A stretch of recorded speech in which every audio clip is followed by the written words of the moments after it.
Now see, this is how we completed law of dominance. Again, let us see what exactly means the law of dominance.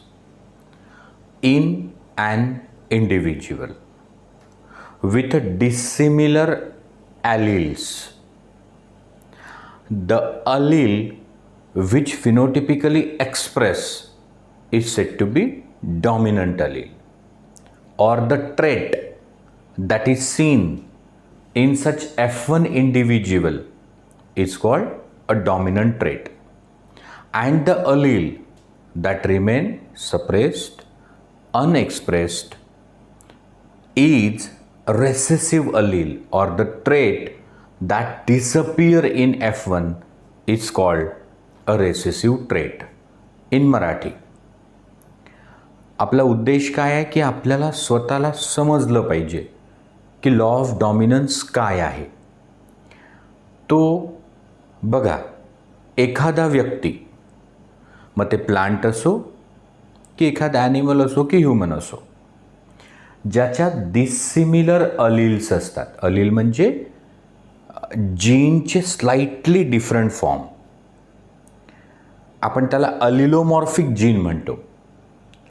तो असा एखादा व्यक्ती म्हणजे plant, animal किंवा human ज्यात असतील होमोलॉगस क्रोमोझोमवर स्लाइटली डिफरंट अलील, तर त्यापैकी जो एक्सप्रेस होतो तो डॉमिनंट अलील, आणि जो नाही होत एक्सप्रेस तो रेसेसिव्ह अलील. एक्झाम्पल, की जेव्हा तुम्ही टॉल आणि ड्वार्फ प्लांट क्रॉस केलं आणि तुम्हाला F1 जनरेशन भेटली, तर F1 जनरेशनमधल्या प्रत्येक प्लांटमध्ये 2 अलिलोमॉर्फिक जीन्स होते. म्हणजे त्याच्या आईकडून आलेला कॅपिटल टी आणि त्याच्या मेल पेरेंटकडून आलेला स्मॉल टी. पहा, मग F1 झाला an individual having dissimilar alleles. So यापैकी जो एक्सप्रेस झाला तो कोण आहे? Capital T. मग तो डॉमिनंट अलील आहे आणि स्मॉल टी आहे रेसेसिव्ह अलील. मग आता टॉल आणि ड्वार्फ काय आहे? ट्रेट आहेत. कोण्या कॅरेक्टरचे? हाईटचे. Generally a character has 2 variants according to Mendel. तो 2 ट्रेटपैकी कोणता ट्रेट अपियर झाला F1 मध्ये? टॉल. म्हणजे कॅपिटल टी झाला डॉमिनंट अलील किंवा जीन आणि टॉल झाला डॉमिनंट ट्रेट. आणि जो नाही दिसला तो कोण आहे? ड्वार्फ. तो F1 मध्ये एकही प्लांट ड्वार्फ नाही. So that is a recessive trait. म्हणजे स्मॉल टी नावाचा जो जीन आहे तो एक्सप्रेस होऊच नाही शकला. So that is a recessive allele. So Mendel के अनुसार ऐसा कोई भी व्यक्ति, वो प्लांट हो, एनिमल हो या ह्यूमन, जिसमें 2 डिसिमिलर अलील्स रहते, उसमें से एक ही एक्सप्रेस होता, वो डोमिनेंट है, और जो नहीं होता वो रेसेसिव है. तो सर ये तो सही है. तो just we have seen the examples of truly dominant trait, as if curly hair in human, the brown eyeball color over green and blue. In guinea pigs, the black coat color. So A or B blood group on O blood group. But still, this law is true. It is significant, no doubt. But it's not universally applicable. प्रत्येक ठिकाणी हा लागू होतोच असा नाही. Because of law of dominance, the F2 phenotypic ratio is 3:1. Per sir ये नहीं समझा कि लॉ ऑफ डोमिनेंस की वजह से F2 जनरेशन में जितने भी प्लांट मिले उनके फिनोटाइप 2 है, टॉल एंड ड्वार्फ. तो लॉ ऑफ डोमिनेंस की वजह से कैसे 3:1 हुआ? देखो, 25% क्या है प्लांट? कैपिटल टी, मतलब टॉल. 50% है कैपिटल टी, स्मॉल टी. अब ये भी तो है टॉल. क्यों? Because capital T allele express phenotypically. So इसीलिए लॉ ऑफ डोमिनेंस की वजह से the phenotypic ratio of F2 is 3:1. आता आपण पाहू what are the deviation, exception to law of dominance. अब देखो, पहला डेविएशन है incomplete dominance. So what is incomplete dominance? In a F1 individual or hybrid individual or heterozygous individual, मतलब कि individual with dissimilar allele, both the allele express partially and the phenotype of F1 generation is intermediate between the two parents. And this incomplete dominance was first noticed, observed, discovered by Mr. Correns, one of the rediscoverer of Mendel's work. म्हणजे incomplete dominance हा असा phenomenon आहे ज्यामध्ये ज्याच्याकडे dissimilar alleles असतात ना, तर ते दोन्ही अलील एक्सप्रेस होतात पण पार्शियली. आणि म्हणून जो F1 असतो, इथे पहा बरं, F1 रिझेंबल 1 पेरेंट ओनली, पण तिकडे F1 2 पेरेंटच्या मधातला दिसतो. असं वाटतं ब्लेंडिंग झालं का. आणि हा इनकम्प्लीट डॉमिनन्स ज्यांनी पहिल्यांदा डिस्कवर केला तो कोरेन्स होता. आणि हा कोरेन्स आपल्याला माहिती आहे मेंडलचं वर्क ज्या 3 बॉटॅनिस्टने रिडिस्कवर केलं, Hugo de Vries from Holland, Carl Correns from Germany and von Tschermak from Austria, त्यातला हा जो कोरेन्स आहे त्याने इनकम्प्लीट डॉमिनन्स ऑब्झर्व केला होता. Late us study now. Example, 4 o'clock plant. The scientific name is Mirabilis jalapa or snapdragon. The scientific name is Antiherum majus. मतलब sir आपने कहा कि इनकम्प्लीट डोमिनेंस का उदाहरण है 4 o'clock प्लांट जिसका बोटानिकल नेम है मिराबिलिस जलापा एंड स्नैपड्रैगन जिसका बोटानिकल नेम है Antirrhinum majus. Let us study a monohybrid cross and the character that is under study of inheritance is flower colour. आता मेंडलनी जसे मोनोहायब्रिड क्रॉसेस केले ना, तसाच एक करू. So parental generation female pure red flowered versus male again pure white flowered. मतलब कि एक प्लांट है जिसको लाल रंग के फूल आते हैं, उसे हम फीमेल के तौर पे यूज़ करेंगे, और जिसे सफ़ेद रंग के फूल आते हैं उसे हम लोग मेल के तौर पे यूज़ करेंगे. और दोनों प्लांट कैसे हैं? Pure. Now genotype of the two parent, say capital R for red and small r for white. Now gametes. मग तुम्हाला मी गमीट्सचा रूल सांगितला की गमीटमध्ये कधीच दोन्ही अलील नसतात. का? कारण गमीट इनव्हॅरिएबली हॅप्लॉइड असतं आणि इंडिव्हिज्युअल डिप्लॉइड असतो. म्हणून कॅपिटल R सर्कल. तो sir homozygous individual always produce one type of gamete. So same here. अब जब आपने रेड प्योर को वाइट प्योर के साथ क्रॉस किया तो जितने F1 बनेंगे, फिर वो 10 हो, 100 हो, 1000 हो, 10,000 हो, सभी F1 में उनकी माता से आएगा कैपिटल R और पिता से स्मॉल r. सो मेंडल कहता था कि अगली पीढ़ी में एक पार्टिकल आता है फीमेल पेरेंट से और एक आता है मेल पेरेंट से। सो उन्हीं पार्टिकल्स को मेंडल फैक्टर कहता था और हम कहते gene. And slightly different form of gene are called allele, very correctly allelomorphic gene. अब देखो F1 generation, all members of F1 generation are uniform in genotype and phenotype. तो genotype is capital R small R. अब if law of dominant holds true here, what would have happened?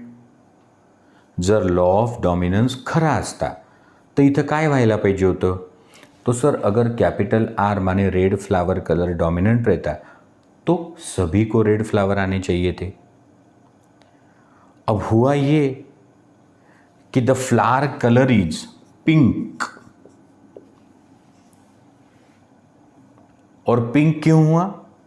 Because both the allele red and white express partially, म्हणजे हे दोन्ही अलील काय झाले?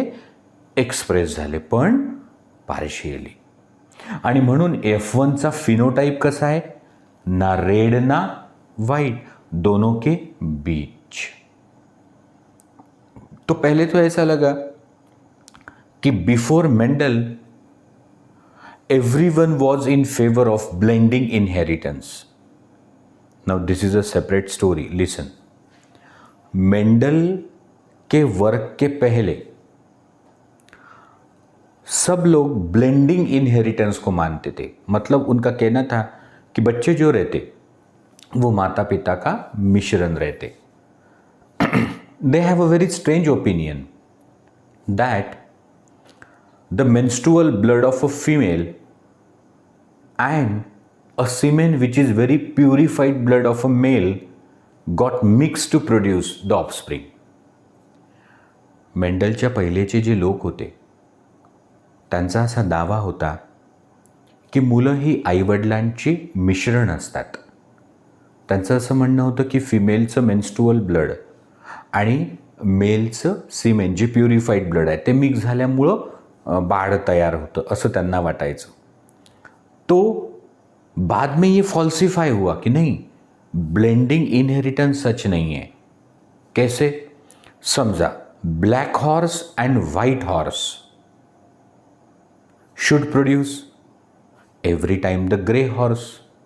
म्हणजे एक घोडा काळ्या रंगाचा आहे आणि एक घोडा पांढऱ्या रंगाचा आहे, तर यांचं जे शिंगरू असेल ऑफस्प्रिंग ते तर आईवडिलाचं मिश्रण म्हणजे कसं पाहिजे होतं? ग्रे, पण असं होत नाही। Either the young horse is black or it is white. Secondly, the maternal parent is female, paternal parent is a male, तो सेक्स का ब्लेंड होत नहीं। Why the son or daughter is born in a family? तो यहाँ ऐसा लगा कि it support the blending inheritance, but this is not true। हम आगे देखेंगे, हा ब्लेंडिंग इनहेरिटेंस नहीं। तो sir red flowered plant when crossed with white, in F1 all plants possess pink flower which is intermediate between the red and white. Now selfing F1 to get F2। मग आपण selfing कसं करतो? यही F1 as a female and same F1 as a male, कारण self pollination आहे ना। तो capital R small R female, capital R small R mail.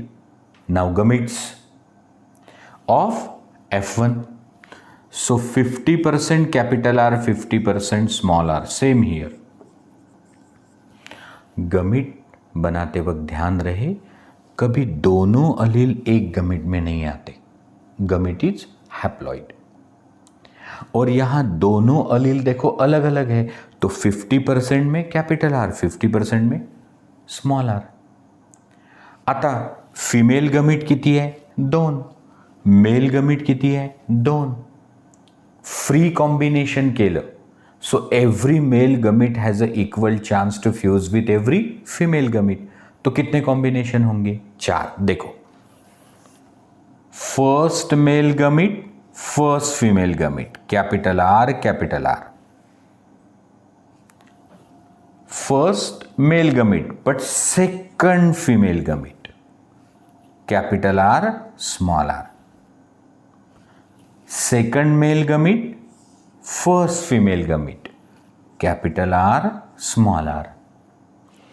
Second male gamete second female gamete small R. किंवा आपण Punnett स्क्वेअरचाही वापर करू शकलो असतो. म्हणजे असा square so capital R small R capital R small R. So capital R small R capital R small R small R.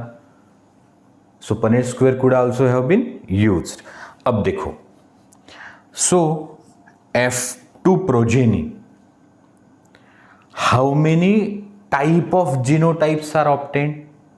किती प्रकारचे जीनोटाइप्स मिळाले?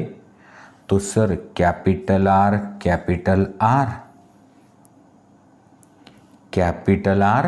स्मॉल आर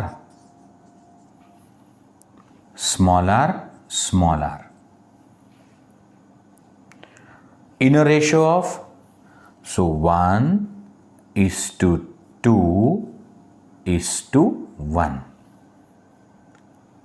अब फिनोटाइप कैपिटल आर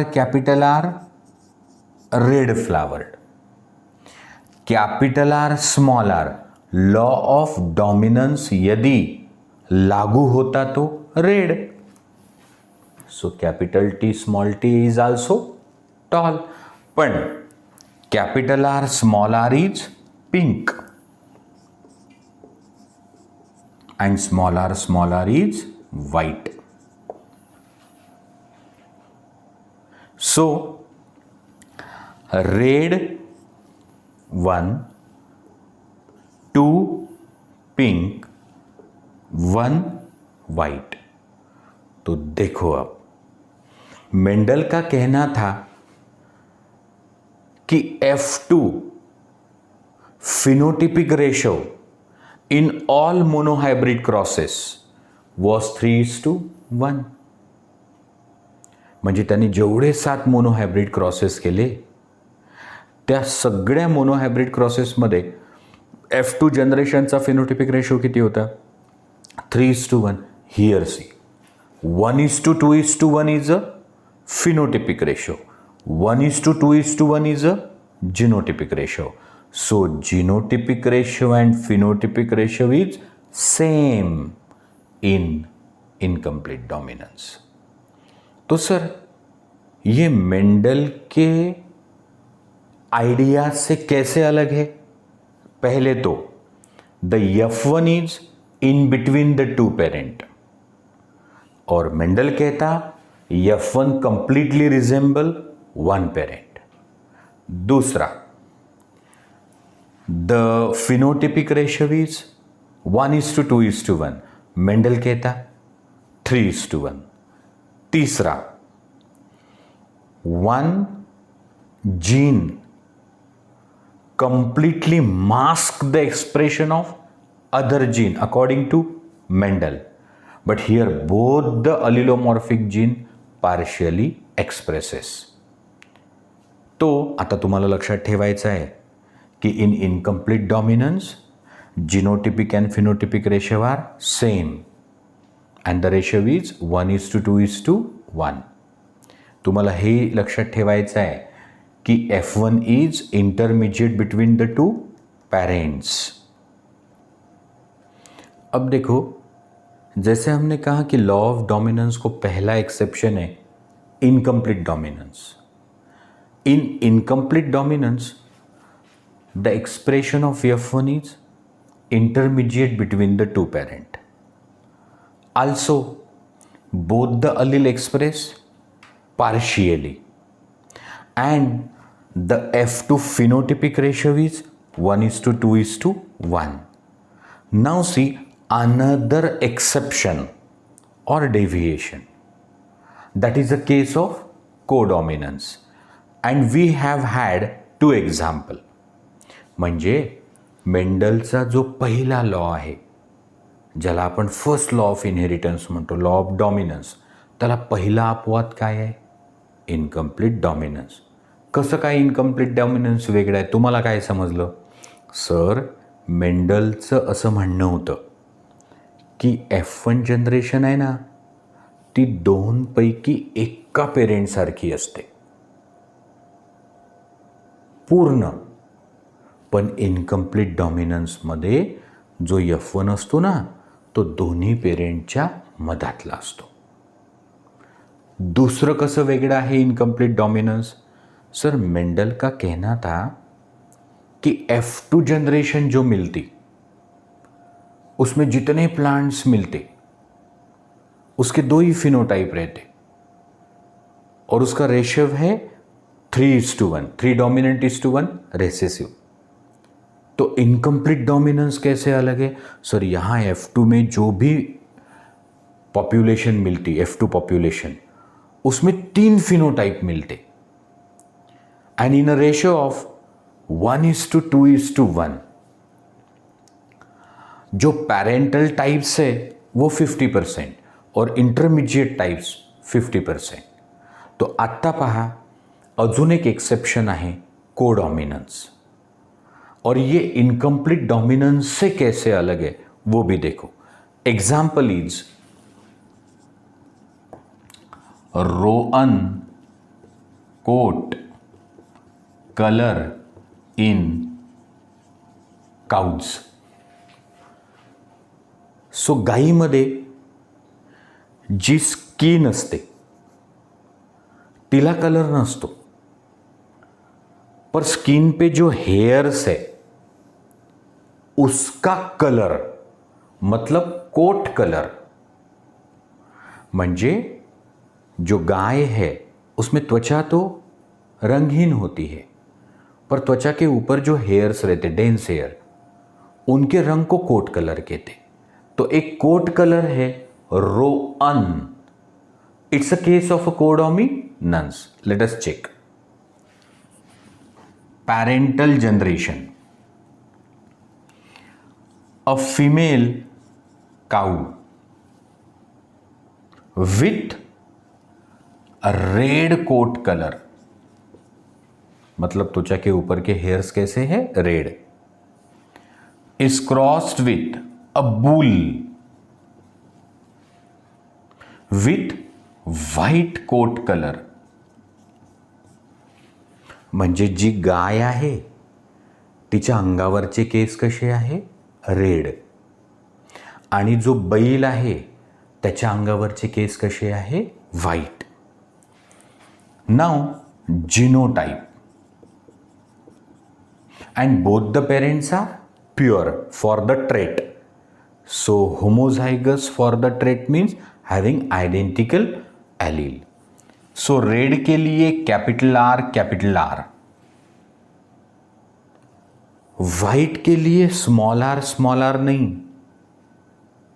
क्योंकि यहां व्हाइट रेसेसिव नहीं है. पर सर, ये आपने तो यहां व्हाइट के लिए पार्शियल एक्सप्रेशन है उसका, यहां उसका कंप्लीट एक्सप्रेशन है like dominant.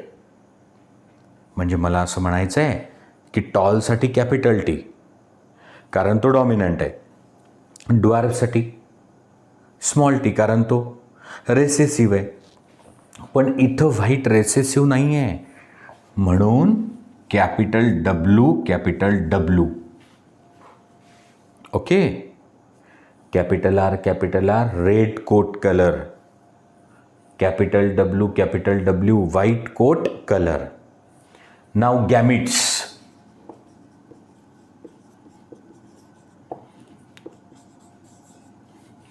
Female gamete containing R allelomorphic gene, all ओहा. म्हणजे ती जी गाय आहे तिचं जे फीमेल गमीट आहे ते कैपिटल आर, और बैल के जितने भी स्पर्म हैं उसमें कैपिटल डब्ल्यू. जब गाय बैल का मेटिंग हुआ तो उनके जो बछड़े होंगे, फिर एक बछड़ा हो, दो बछड़ा हो, तो हर बछड़े को मां से कैपिटल आर और पिता से कैपिटल डब्ल्यू, म्हणजे या गाईला जे वासरू होईल, जो बछड़ा होगा, तो मां से कैपिटल आर फॉर रेड और पिता से कैपिटल डब्ल्यू फॉर वाइट। अगर हम मेंडल की बात माने तो फिर बछड़े का रंग कैसा होना चाहिए? सर मेंडल म्हणायचं की दोन पैकी एकच होते एक्सप्रेस, मग एक तर रेड पाहिजे होता कोट कलर, नाही तर पाहिजे होता वाइट, बरोबर। यदि हम इनकम्प्लीट डोमिनेंस को मान के चले तो सर रेड और वाइट माने पिंक, पर ऐसा नहीं होता।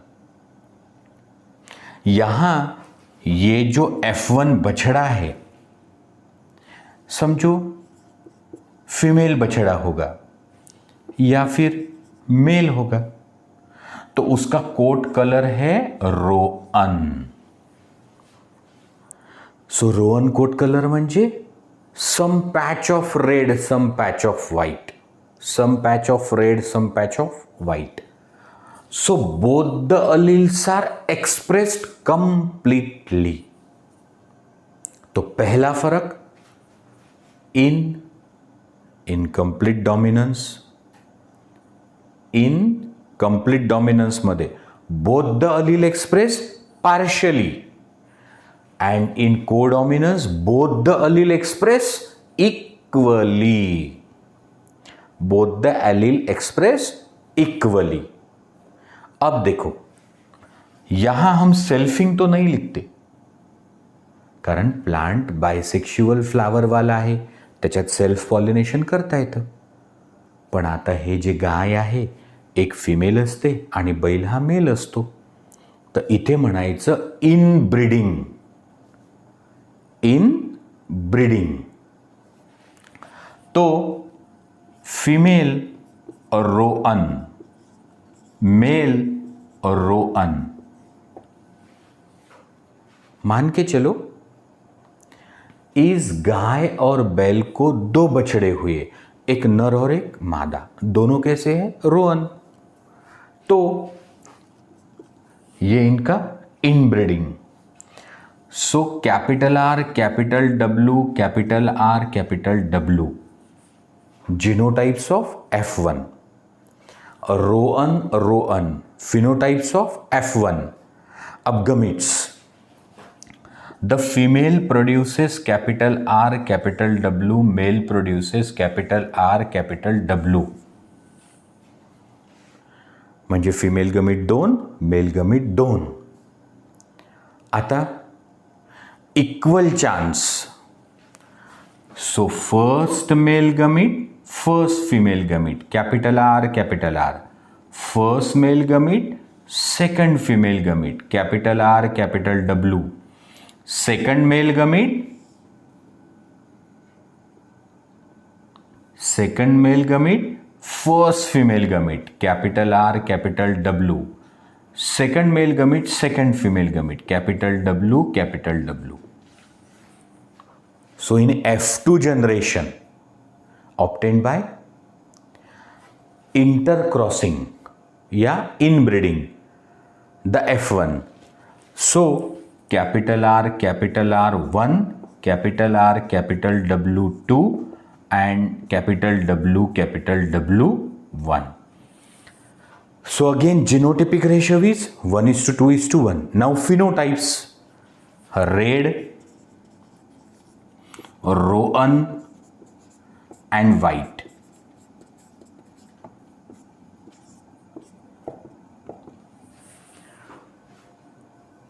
(25% red, 50% रोअन and 25% white. तो सर ऐसा ही है. In incomplete dominance the genotypic and phenotypic ratio are same.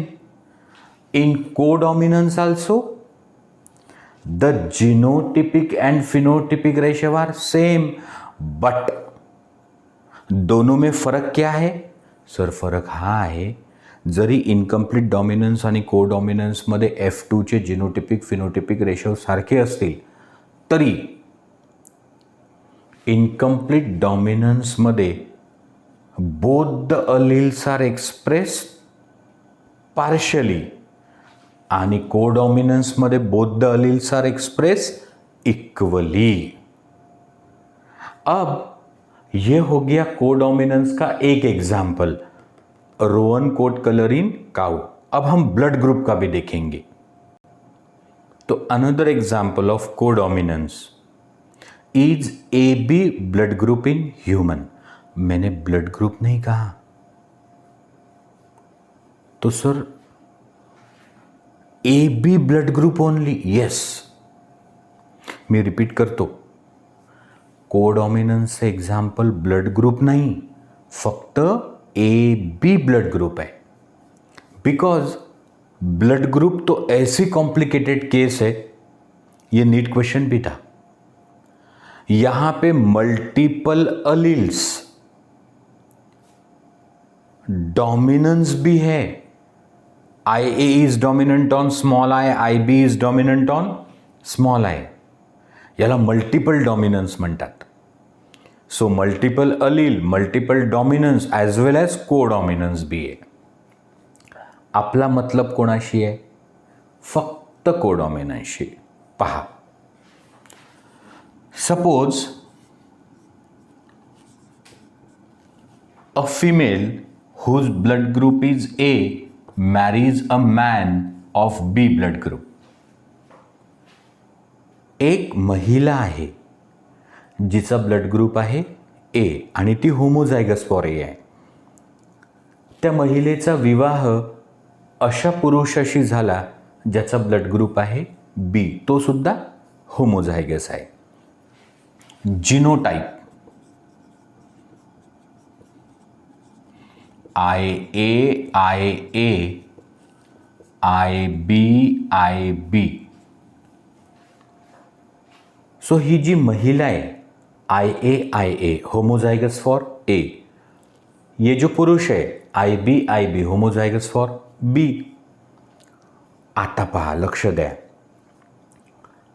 या माऊलीचे आयुष्यभर जे फिमेल गमीट बनतील ओहा, ते प्रत्येक वेळी आय ए.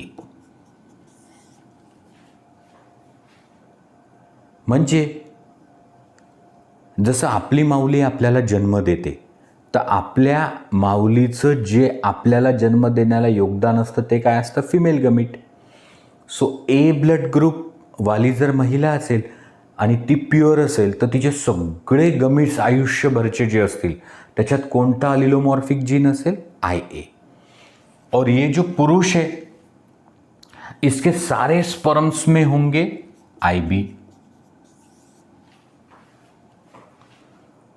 आणि या दाम्पत्याला म्हणजे या पतीपत्नीला जेवढे मुलं होतील प्रत्येक वेळा आईकडून आय ए, वडिलांकडून आय बी. म्हणजे जिथे आईसाहेब ए ब्लड ग्रुपचे आहे होमोझायगस, वडील बी ब्लड ग्रुपचे आहेत होमोझायगस, त्या घरामध्ये जेवढी मुलं जन्माला येतील ना ते सगळे काय असतात? I A I B. आता मेंडल की बात सुनो तो सर मेंडल कहता था 2 अलील में से एक ही होना चाहिए एक्सप्रेस. पर यहाँ देखो आई ए भी हुआ एक्सप्रेस और आरबीसी पे ए एंटीजन बना, आई बी भी हुआ एक्सप्रेस और आई आरबीसी पे बी एंटीजन बना. तो जिसके पास दोनों एंटीजन हैं उसका ब्लड ग्रुप ए बी. अब देखो मेंडल काय म्हणायचा की मुलं हे दोघांपैकी एकासारखी पाहिजे. आहे का? नाही. इनकम्प्लीट डॉमिनेंस का कहना क्या है कि बच्चे माता पिता के बीच में हैं, सो बीच में है क्या? नहीं. Both the allele express equally and the F1 resemble both the parent. This is a case of codominance. मग सर आता F2 प्रोजेनी कशी काढायची? जसं प्लांटमध्ये आपण F1चं केलं, सेल्फिंग. आपण काऊजमध्ये जे रियल ब्रदर सिस्टर आहे त्यांचं केलं, इनब्रीडिंग. पण ही मानवी सभ्यता आहे. धरतीवर कुठल्याच मानवी सभ्यतामध्ये ब्रदर सिस्टर मेटिंग नसतं. मग आपण वेगळं एक्झाम्पल घेऊ की पहा, suppose a female of AB blood group, a female of A B blood group marries a man with AB blood group. म्हणजे आता आपल्याला कसं आहे, आता F1 मध्ये म्हणजे या आईबाबांना मुलगा झाला AB, मुलगी झाली तरी AB. आपल्याला पुढची पिढी पाहिजे तर आपण वेगळं एक्झाम्पल घेऊ की एखादी महिला जिचा AB ब्लड ग्रुप आहे, तिचा विवाह झाला अशा पुरुषाशी ज्याचा AB ब्लड ग्रुप आहे. आता genotype, so IA IB IA IB. आता गमिट्स, तो ही माऊली आयुष्यभर जेवढे फिमेल गमिट्स बनविल त्याच्या 2 पॉसिबिलिटी आहे. म्हणजे ही जी महिला आहे ती बाळाला जन्म देताना फिमेल गमिट बनवेल ना, तर मग एक तर IA नाही तर IB. 50-50%. पुरुषाचे स्पर्मसुद्धा 50-50%.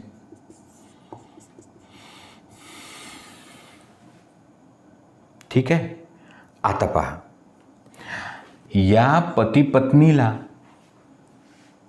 कशा प्रकारचे मुलं होऊ शकतात ब्लड ग्रुपच्या दृष्टीने.